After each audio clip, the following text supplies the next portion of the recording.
entrez dans un théâtre, peut-être faut-il prendre garde à ce que l'on peut y trouver. Si l'on ouvre la porte, si l'on ose entrer, c'est un moment religieux, un plongeon dans un mystère dont on ne connaît pas encore les contours. Au premier abord, on est accueilli par le silence, par le rouge des murs et du sol. Dans l'air, il y a encore le parfum des visiteurs, les effluves du champagne et de l'eau de Cologne. Et il y a aussi ces rires, ces applaudissements lointains, des derniers spectacles que le velours absorbe encore aujourd'hui, comme s'il s'en nourrissait, comme un buvard qui absorbe l'eau aussi lentement que les pétales d'une fleur de jasmin dans une tasse de thé. Dans le silence, entre les murs, quelque chose respire, quelque chose vit, quelque chose s'émeut et essaye de nous parler. C'est le théâtre. C'est impossible de résister à cet appel, à cette voix qui résonne à l'intérieur quand on ferme les yeux et qui nous demande de s'approcher, d'ouvrir la porte.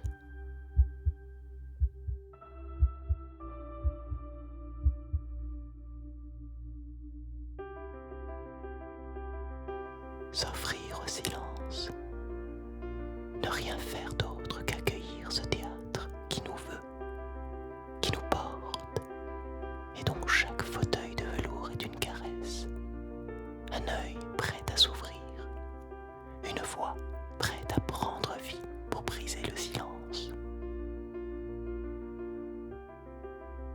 Et pourtant ce silence, c'est comme une respiration, une vibration, mais pas celle d'un souvenir nostalgique, pas celle du cri de l'acteur qui s'est égaré, pas les larmes ou les sanglots d'un visiteur venu la veille, encore moins ces rires engloutis dans le passé.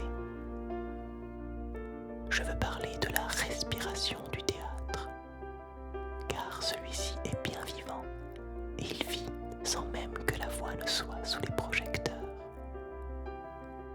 Les acteurs n'investissent pas le théâtre par leur voix et l'adrénaline dans leur sang.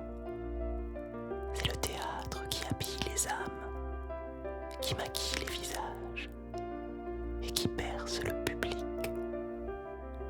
C'est son cœur qui fait vibrer les murs. C'est notre bateau ivre à tous.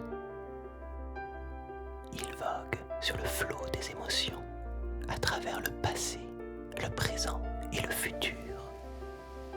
Les mots de Rimbaud suffisent pour comprendre sur quel bateau nous avons alors embarqué.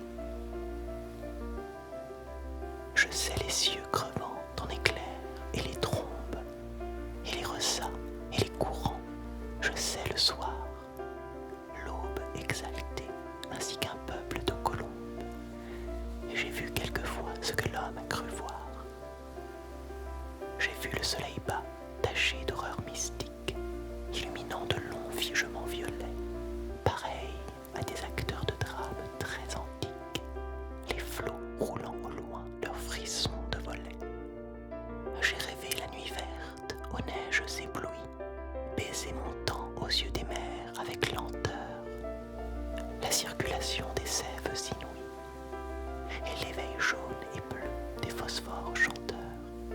Le silence des théâtres, c'est comme un lac, une onde frémissante sur laquelle rebondissent les émotions. Et comme sur l'eau, on peut y voir notre reflet. Le silence des théâtres, c'est le miroir de l'âme, ou peut-être aussi un lieu de passage pour quitter un monde et en gagner un autre. Les miroirs sont les portes par lesquelles les âmes vont et viennent. Tendez l'oreille, restez présent,